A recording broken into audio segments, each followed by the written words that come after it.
asalaamaaleykum wa rahmatullah nuy naa leen ziar leen wàcce leen seen wàcc waay ñaanal leen jàmm sàkku ci yéen ñaan sa borom boole ni ko tey mooy doon suñu juróom-benneelu bind ci waaxa jami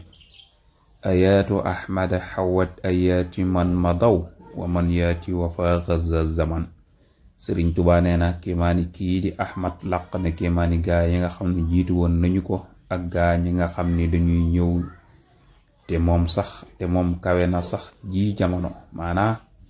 kéemaani gaa yi nga xam ne jiitu woon nañu ko kéemaanam làq na ko kawe na waaye tamit lu kéemaan rëy rëy rëy rëy rëy lu dab mukk kéemaani sayyiduna Muhammad sallallahu alayhi wa sallam ndax moom kawe na gépp kéemaan. assalaamu aleykum wa rahmatullahi taala wa barakaatuhu.